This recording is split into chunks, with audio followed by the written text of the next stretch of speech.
Whether it's the Jazz, Utes, Cougars, or Aggies, these guys have got you covered. Time to eat, fellas. You're locked on to Jake Scott and Ben Anderson. 1, 2, 3, move it. On 97.5, the KSL Sports Zone.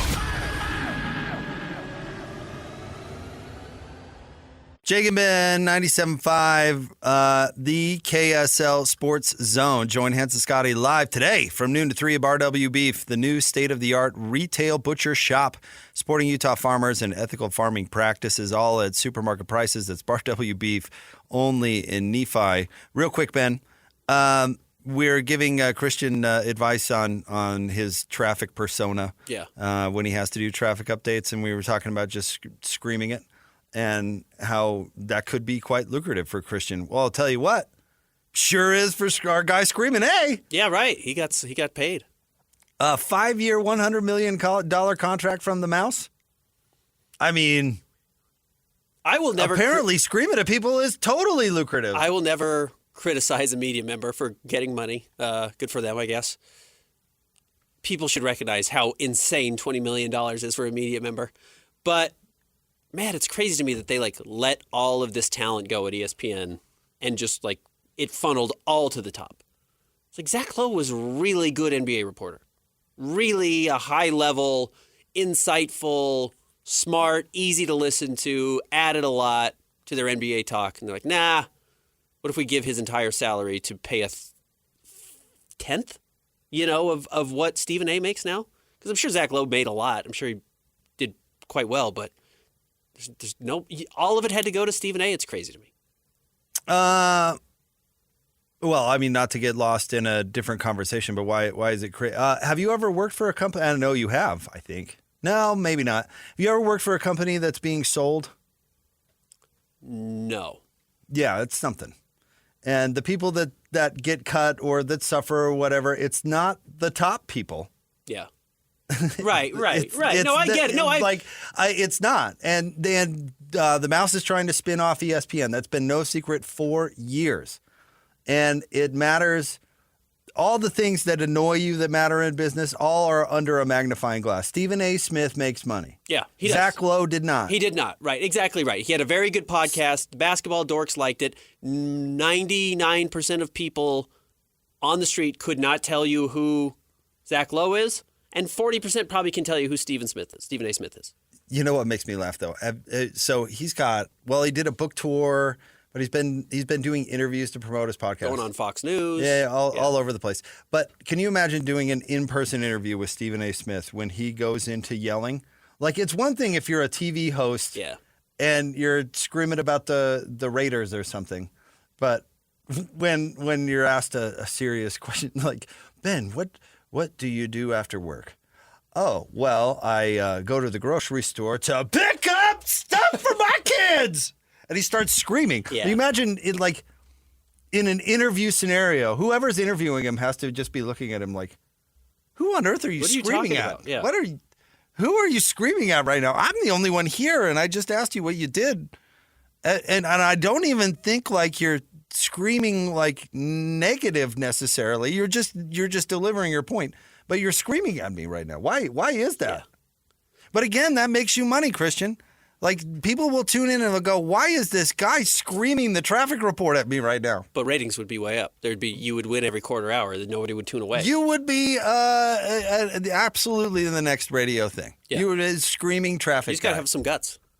And you lack guts. Honestly, I've always said that. It would be really hard day after day to just your yell. voice would be shot. You would have a limited, but you might be able to sound like Doc Rivers in 6 months. Yeah, but you might be able to get workers' comp because you can no longer do the job. But screaming guy gets paid. Yeah. Board man gets paid. Yeah. Screaming guy gets paid. Screaming guy gets paid. You crack a mic and start screaming at people. So you should think about it. You should think about it. I think we're onto something. I'm half considering starting to scream the show. Yeah.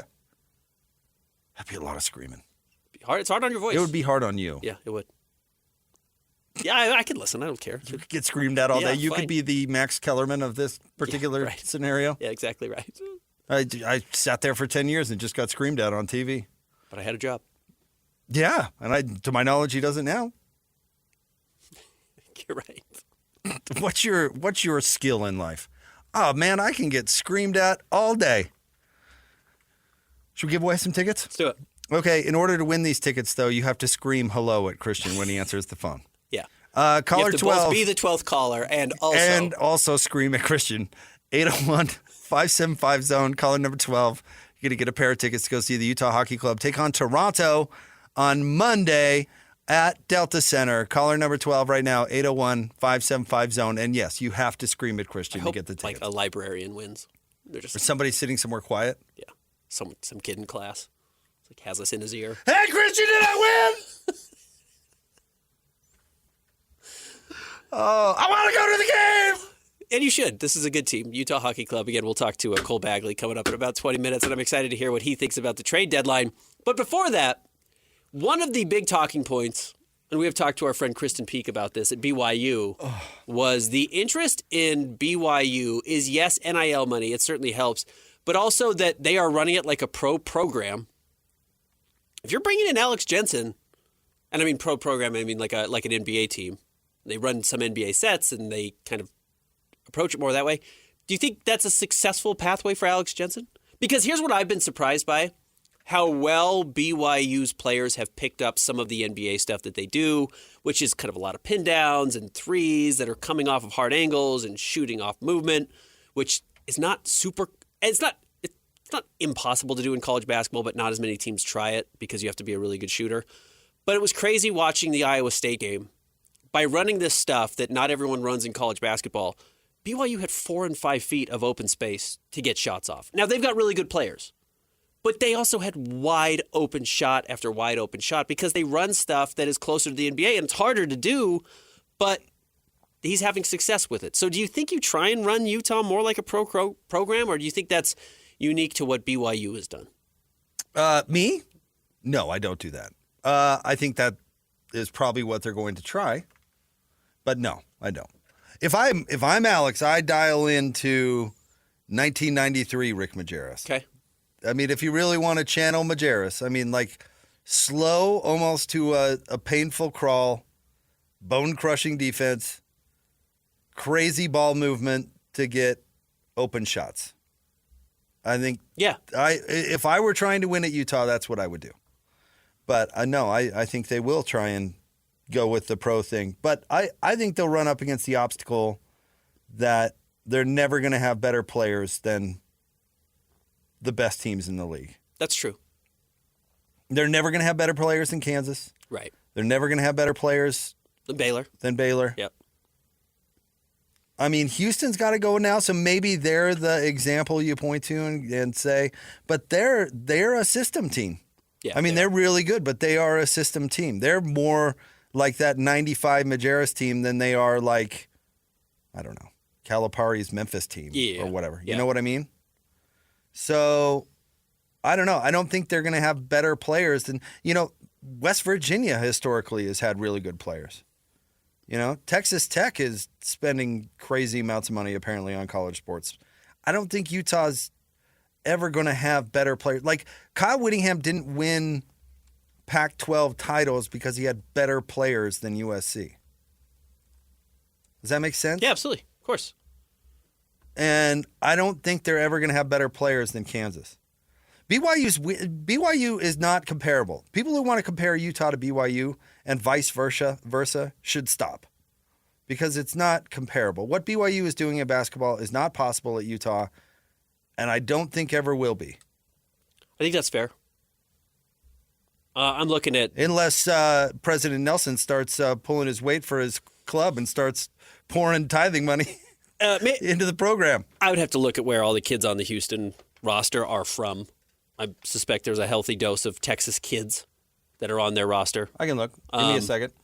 But I'm looking right now at just Big 12 basketball stats and where people rank. BYU, unsurprisingly, is number 2 in offensive points per game. Arizona's number 1. That makes sense. That kind of fits what they're trying to do. Utah is 7th, which is maybe a little bit higher than I would have expected. Houston, to your point, is number 10. When you're talking about their system, they are brutal defensively. And I mean brutal great. Like good, yeah. They brutalize you. You're going to have a rough night on offense. You're not going to have fun going and playing at Houston. No. Alex Jensen won several European. Defensive Player of the Year awards. Like, he was a great defensive player in college. He was a great defensive player overseas. Houston, 10th offensively, number 1 offensively. So the gap between Houston and West Virginia, who's the number 2 ranked team, is 6.7 points per game that they allow. That's the same as the gap between Houston, the number 2 seed, or the number 2 rank, and number 11 Utah.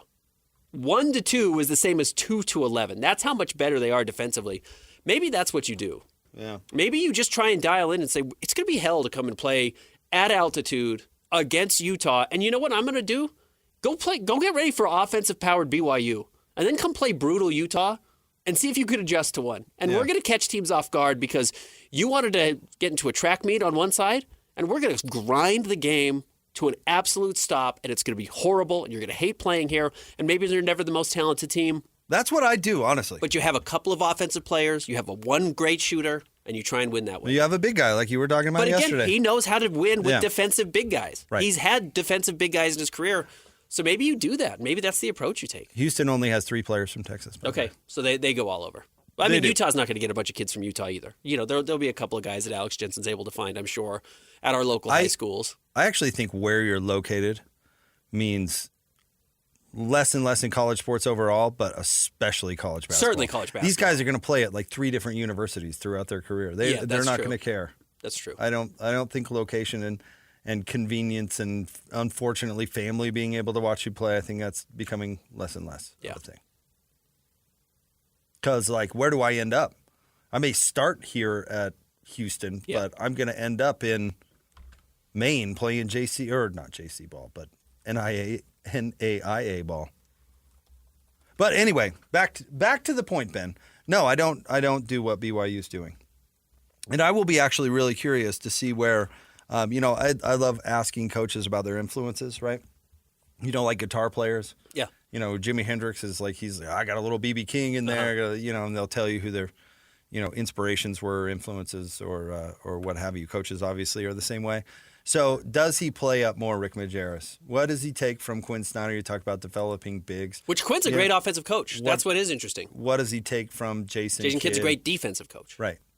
He's got a lot. There's a lot to pull from. But is he going to be able to have the equivalent of Luka Doncic and then roll out the ball and say, "You, Luka, go score"? No, that's not going to be it at Utah. So he's going to have to. I'll be curious to see where he channels his plan basically from.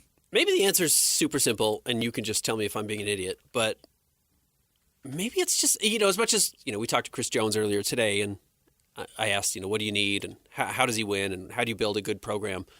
And as much as the answer is like just get money to get the best players, I do think that's a shortcut. It's not like every good team just has expensive rosters and good players.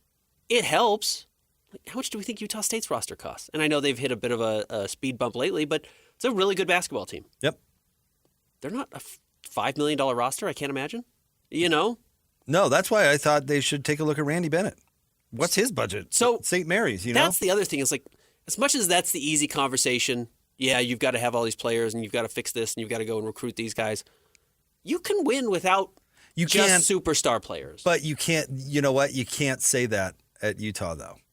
You can't. They're never going to admit, like, we're not going to have any money going forward, so that's how we're going to. No, of course not. Like, we're going to be underfunded. Then what funding you do have dries up. You know what I mean? Right. You have to go out and flex and sell it and be like, we're going to spend and we're going to do this and that. But I don't think that's actually reality. Or at least they can't do that as easily as some other places. Utah's just not, they faced this in the Pac-12, but then the rules, were meant to even everything out where everybody compete, but they just don't have the alumni of some of these other universities. Yeah. And the pool of money to go to. They haven't been around as as long in current fashion as some other universities. It's just they've got these built-in disadvantages that have actually always been there. And BYU is so unique because of the nature of a private school, and that particular private school, I don't think you can compare it. Spend the money you're allotted. You're right. Don't go under budget, because as soon as you're under budget, that's your budget next year at Utah. But you're probably going to win more because you coach well. More so than you spent well, would be my guess. Go Rick Pitino. He said it. He said, in today's day and age in college basketball, get old, stay old is the way to win. And he's true, and he's right. Yeah. And BYU's actually going the opposite way, which is kind of funny. But we'll see, how it ends up working out. How good is A.J. DeMonte going to be? But Utah could go the get old, stay old, defensive, highly overachiever type school. I think that's the recipe for the most success. I think you're right. And I suspect Alex Jensen will chase that. I just don't see him or Andre Miller, if Andre Miller ends up on board, having the demeanor to be like, yeah, we're going to chase 17-year-olds forever. And by the way, that's not a criticism. No. And if you can land A.J. DeBonsa, do it. He's going to be a really good player. Is he going to be as good as Cooper Flagg is this year at Duke? I honestly would doubt it. I would doubt it. Not because he may not be just as talented, but not every number one overall recruit ends up having that type of impact that early like Cooper Flagg has had. And he may be a better player overall, but Cooper's been really special. And Duke's a really good team. Yeah, they're a really good team. Not the only good player on the team. Right. And not that AJ would be, but I think you get my point. I need to ask Flip about Kyle Filipowski about this. We're not friends, so I shouldn't call him Flip. I agree. What is John Shire doing at Duke to get these kids ready for the NBA? Because Jared McCain was going to run away with the Rookie of the Year as a middle first-round pick. Filipowski falls to the second round and is he's playing very well. He's not a superstar, but he's playing very well. His game adjusted to the NBA really quickly. And now Cooper Flagg looks awesome as well. I wonder if we are starting to see a good NBA coach, a guy who's good at preparing his college kids to go play in the NBA with Shire at Duke. And I'm curious if Kevin Young's doing that. Nah. You don't think so? You think he just randomly got a couple of guys? Yeah, when you get your pick of Sure. any player that you want, Ben, and then Sure, that it player helps. turns out to be good, should we be bending over backwards to give somebody credit? No, but there is a difference between guys who come into the league a little more prepared for what the league's going to throw at you. Oh, And man. then maybe it's just lucky. Calipari has been selling that garbage He has. forever. He has. And everybody goes, whoa, well, Devin Booker was ready to play. Coach Cal must know what he's doing. Yeah, well, Trey Lyles wasn't. Yeah, right. A lot of guys weren't. Ennis Cantor wasn't. Yeah, was not at all. So I don't know. I think coaches oftentimes really get a lot of credit, especially college coaches, really get a lot of credit for something that the players do. And you know what? Not that he's giving bad advice either. Don't get me wrong, but yeah, when you get like Nick Saban, you get your hand-picked player the roster from all over the country. Right. And then we bend over backwards giving you credit about how good your players are. Well, yeah. Right. Jared McCain was the 14th ranked recruit in college basketball. It wasn't like he was 80th or 200th and then jumped out of nowhere because he learned something. He was a really good player. Clearly was a better player than even the recruit. The recruiting standings had him. Congratulations to Coach Shire for not making him worse. Yeah, for not making it worse. And then Flip, we'll pull up 2022. Flip was what, 5? He's the 5th biggest recruit in the country. These are really good players already. Yeah. I remember hitting a nerve a little bit with, I think it was George Niang. Several times I did it. Maybe it was Joe Ingles even. I can't When you remember. called him fat? Not when I called him fat, but when when I asked him, I was like, there's a lot of credit that goes towards Quinn Snyder and this coaching staff for their development. And George was like, Joe Ingles and I are pretty good basketball players. He definitely redirected some of the growth to being yeah, as much as you want to celebrate the coaching staff and, the assistants, which Alex Jensen was on that coaching staff as well, it's we were just really good. We were good before we got here, too. And now we just have our opportunity. Yeah. Alex Jensen, for example. Flip was the number 4 overall recruit. Alex, That's not surprising that Kyle Filipowski's really good at basketball. Alex Jensen could have given the same coaching, exact same coaching, to Kirilla Fasinko that he gave to Rudy Gobert. And Carrillo probably wouldn't have had any more success in the NBA. Yeah. Because he was not a serious person and he was not going to get better and was not willing to do what it took to be an NBA player. And was a really strange person. Right. But Rudy, on the other hand, was born with a chip on his shoulder and honestly learned how to shoot free throws in one offseason, which Yeah. Credit him. is incredible. Shaq never learned how to shoot free throws in his entire career. Rudy didn't fix his hands entirely, but his hands got way better in one particular offseason. Yeah. Rudy was really good at being coachable, and he was a hard worker at times when he benefited. Yeah, when he felt embarrassed otherwise, he really tried hard to get rid of that. He really did. And so, Rudy deserves a lot of credit. Alex deserves some credit. He does. But Well, again, we talked about Derek Lively being the jump that he made in the NBA. So he was the number 2 overall recruit in the country. So Alex Jensen got his hands on him. I bet it helped. I bet he showed him some tricks. Derek Lively was a born and bred great basketball player. You know. Yep. And you know what? To the point of John Shire being great, had a terrible year at Duke. Was awful at Duke. Really underachieved for the number 2 overall recruit, playing for John Shire. Right. If I remember correctly. I think he was the coach then. So, yeah, he had to be. It's kind of funny. We don't think of other things in life that way, like we do with coaching. Yeah. Like, I don't know what executive gives Stephen A. Smith advice or has helped him create the persona that now has gotten him a $100 million contract. We don't give that person credit. You know what I mean? Yeah. Sure, you have tons of influence in your professional life. But yes, some across the board. producer bought into Stephen A. Smith and was like, right. Play that up. Do the yelling thing more. Yeah, you should scream more, dude. It's good. It's playing. Speaking of screaming, LP in SLC, the real LP in SLC, listening to the show, Car Crash Carl, he wants your name to be. Which, again, I think lends itself to screaming. I like Car Crash Carl. U State Iceman says, hilarious, says Christian Backfire Esparza. Okay, I like that. I like Backfire. How about Backfire Barry? spitballing here? I like it. Yeah. Demolition Daryl? Demolition Derby Daryl? Like everything's a crash? That's a mouthful. It is a lot. That's a mouthful. So, I mean, like, Christian Backfire Esparza is a little bit of a mouthful. Lengthy, yeah. But it does get Christian's name on it, I Or guess. something simple, just like the backfire. Oh, yeah, sure. It's the Backfire. Yeah, peel out. Yeah. High-speed chase. Blood on the Sidewalk Ben. Sure, yeah. Really go gruesome. Why not? Anyway, we got to come up with Christian's Roadkill Ronnie. Christian's traffic reporter persona. We're trying. We're going, what voice should he use? What should his name be? Yeah. We have the call-in feature on the KSL Sports app. Lean into it. We'd love to get some suggestions. All right. We're going to talk to our friend Cole Bagley. Coming up next, Jake and Ben, 97.5, the KSL Sports Zone.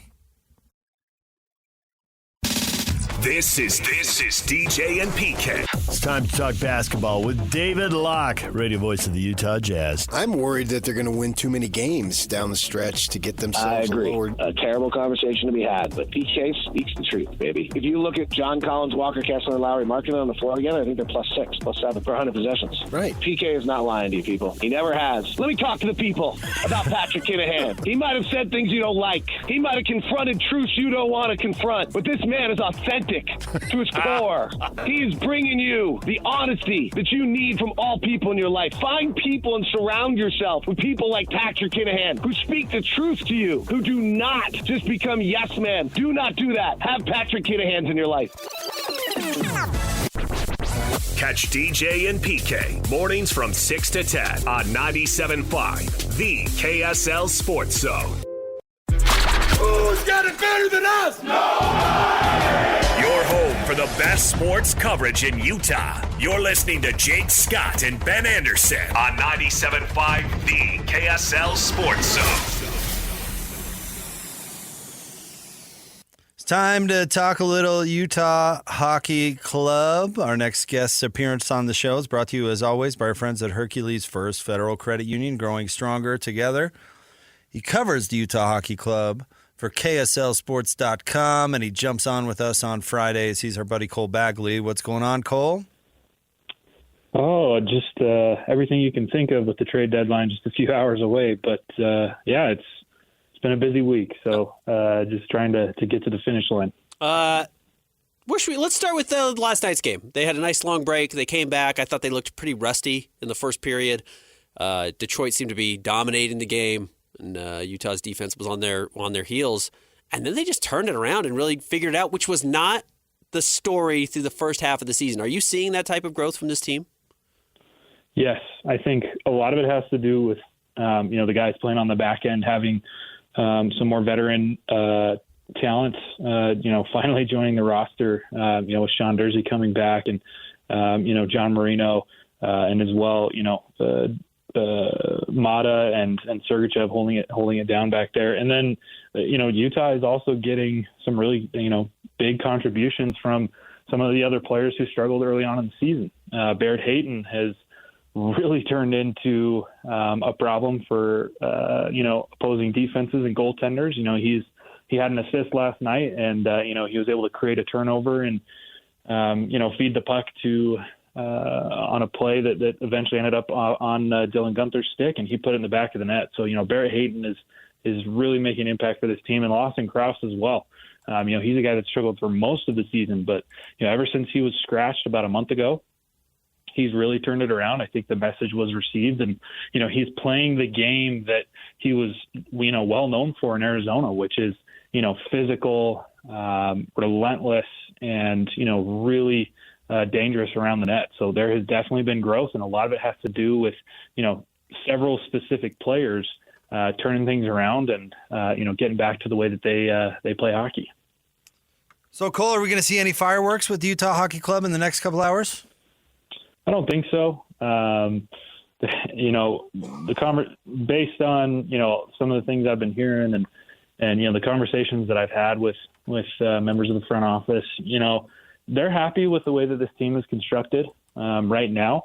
And you're kind of seeing that, right? Like, Utah is playing really good hockey over the last, several weeks. Ever since they came back from Four Nations, they've had, just a different demeanor to themselves. They're putting the puck in the net. For the most part, they're keeping it out. I mean, over the last 10, they're 7-3, and they're showing that they can, not only push for the playoffs, but maintain pace with the other teams that are ahead of them. So, to quote Bill Armstrong, he last week he said, "We're not really buyers and we're not really sellers." And I think when you look at the way that the roster is constructed, as of right now, there's not a lot that Utah could really give up on the roster.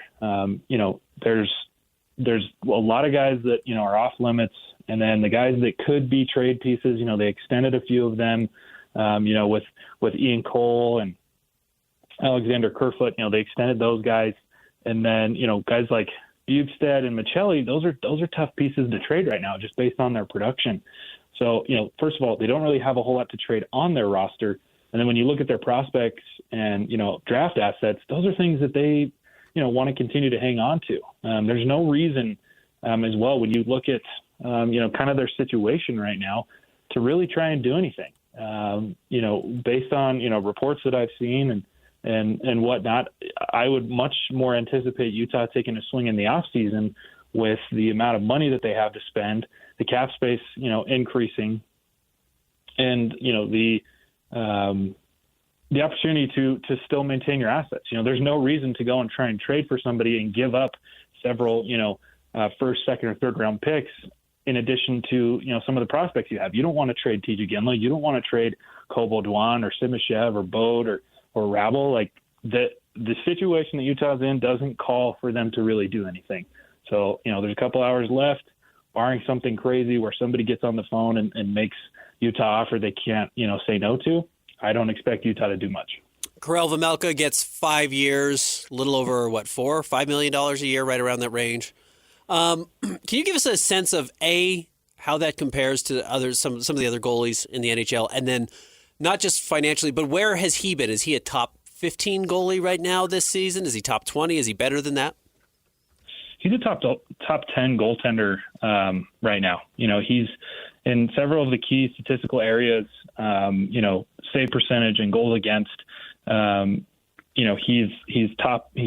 I think he's 8 and then around 14. He averaged out. He's very close to being one of the top goaltenders.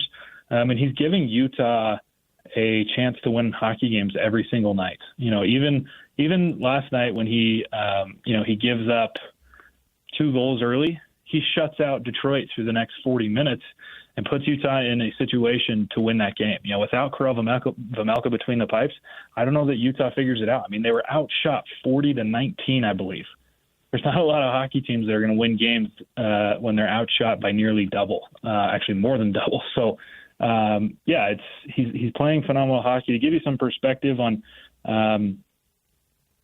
contracts and whatnot, the best goaltender in the world right now Connor Hellebuck is making about $4.5 million a year. And so, Vejmelka is obviously close to that. I think a little bit more than that with this current deal. But, he's definitely played his way into it. He's been reliable. He's been consistent. And like I said, I think, if you look at the grand scheme of things, Utah is not in this playoff push, this playoff race, without the performances of Karel Vejmelka each and every night. Now, obviously, with the cap space increasing, like I mentioned earlier, that definitely played to Vejmelka's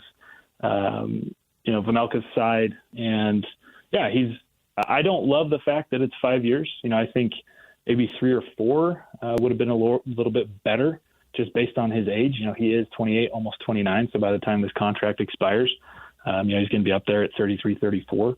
But, I think when you look at it, I think he's kind of the bridge goaltender to the next true pure starter for the Utah Hockey Club, which very could be, their prospect who's currently at UMass, Michael Rabel, who played at the juniors a few months ago and was arguably the best goaltender.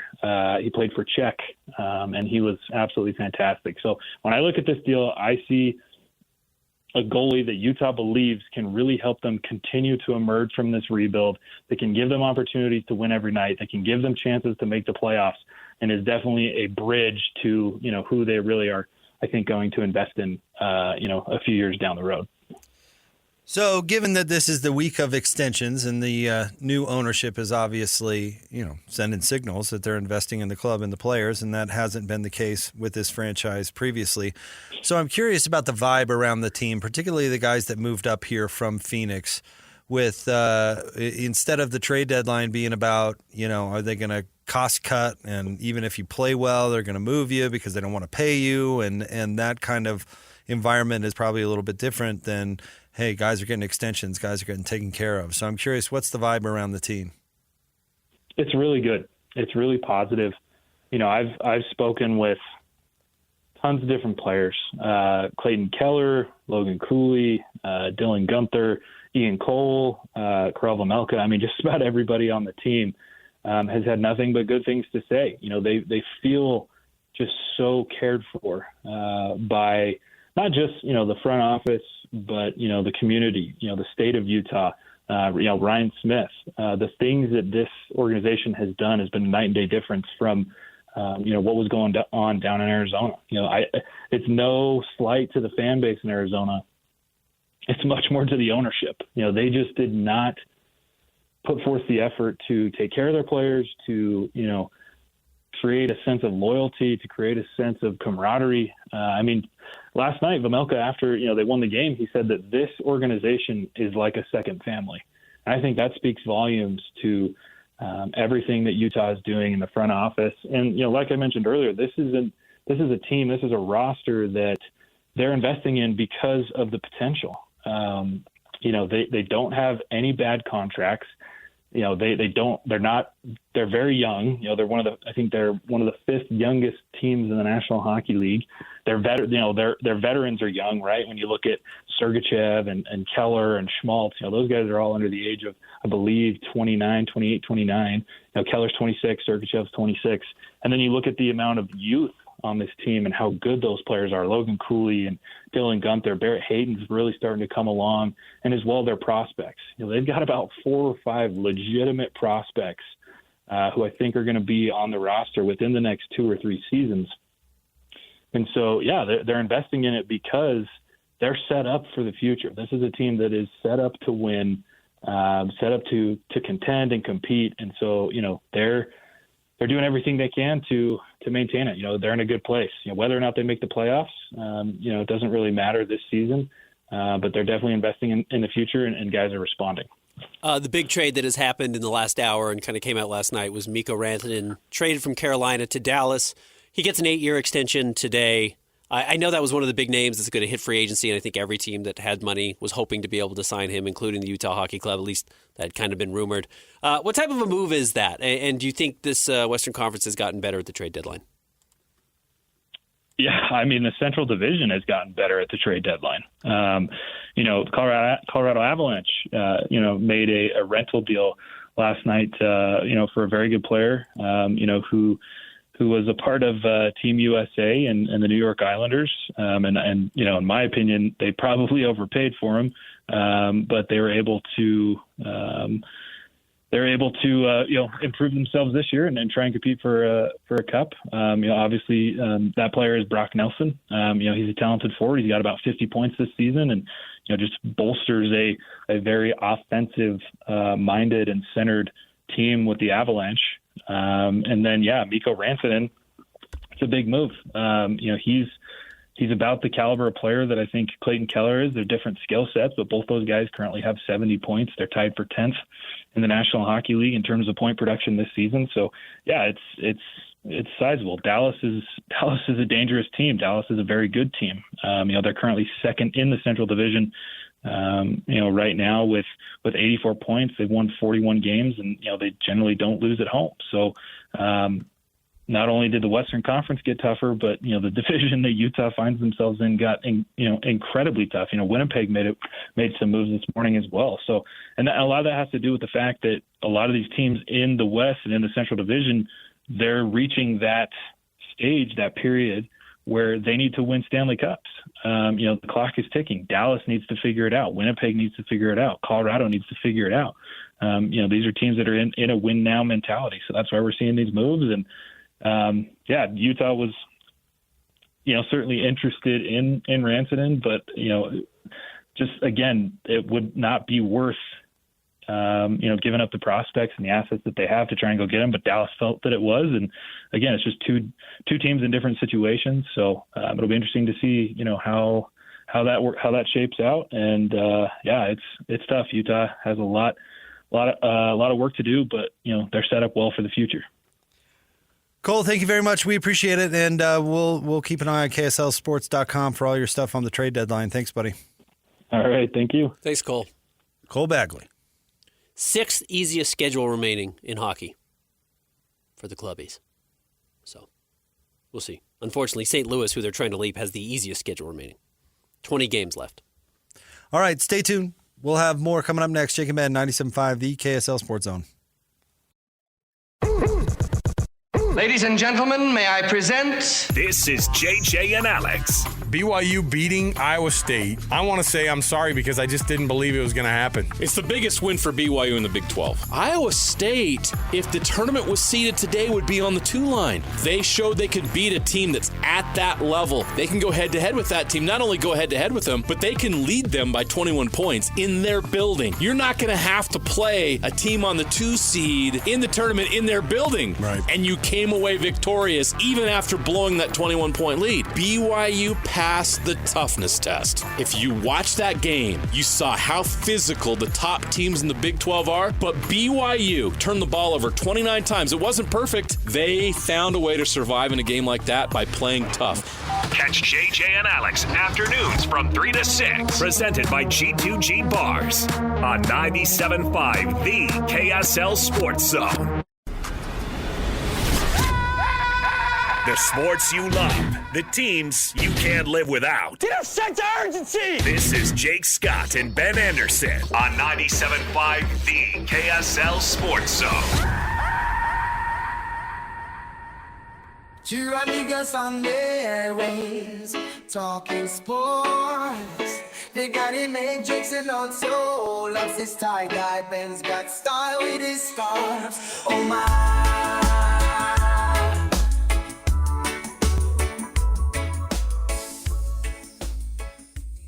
Good morning, Wasatch Front. This is Highway Hell with your morning traffic report. And oh boy, you better hope you don't have to go to Salt Lake City today because you are not going to get there anytime soon. It is bumper to bumper all across I-15. That was pretty good. What was that? Did we get a name? Highway Hal. Oh, I missed Highway Hal. Sorry, I was Highway Hal? I was yelling at Jake. I love that. Yeah. That was great. You can always use the call-in to participate. Christian had to do traffic reports this morning, and it's a huge missed opportunity. Yeah, he didn't play it up. He didn't play it up at all. And now he's just an anonymous loser. So we've got to create a persona for Christian when he does the traffic reports. Right. Let's see. Ute Shasta Trailer suggests some names, which I think all of these are pretty good. Okay. Crash McSnarl. Okay. Tommy Tailgate. Okay. Randy Red Light. Okay. And suggests, but no matter what the name, he has to put Carbecue in his A vocabulary. barbecue? Yeah. If a car catches fire? So Okay. we need a voice for Christian or something like that. We recommended yelling, Just straight yelling. screaming the report, but that would be hard on the vocal cords. Yeah, it would be. But he doesn't do it that often. It would be effective. Yeah. Well, tell you what, you'd chase Ricky Meeks out of her job, who does it right now for KSL News. We have to bring on the road at 45th Southern State. I think it needs to feel more dire, though. It needs to feel like you're on a train that's crashing. It's like you're scared for your life. I don't think I could even do Yeah, that you're again. going to lose your voice. You got to do a game tonight. Yeah, exactly. I don't even think. But I think it would be good for Christian. Agreed. And you know what? You'd listen to that traffic report. You would remember it. You would get that info. Yeah. And your kids would like it. You could just directly rip off General Gridlock, call yourself Colonel Crash, and go for it. Yeah, just do it. Yeah. Admiral, I don't know. Fender Bender. That doesn't make any No, sense. it doesn't man. make That's terrible. That's just Have you terrible. been seeing all the goofy nicknames for the NBA players? No. It started because somebody randomly started calling Jason Tatum the anomaly. Okay. So now people are just calling like random NBA players random names, but it's like the whatever. blank. Sure. And they're silly. We don't have as many good nicknames as we used to, I feel like. And that's what it stemmed from. It's like we don't have it as good a band names as we used to. It's because they've all been used. Hookah Doncic is the best nickname right now. That's hilarious. Hookah Doncic is really funny. I like that. Yeah. But otherwise, yeah, nobody has a good one. King James. It's like, it's right, I get it. Air Jordan actually wasn't a great name, but. Car Crash Christian. There we go. They're calling Bam Adebayo the onomatopoeia. Oh, Okay, that's funny. Who's they? Yeah, who is they? The Snap Talk. Okay. The Snap Talk. The collective. The collective Snap Talk. They. Okay. All right. Hanson, Scotty G are coming up next. Stay tuned. We'll talk to you on Monday. Thanks, Car Jake Crash, and Ben, Carl. 97.5, the KSL Sports Zone.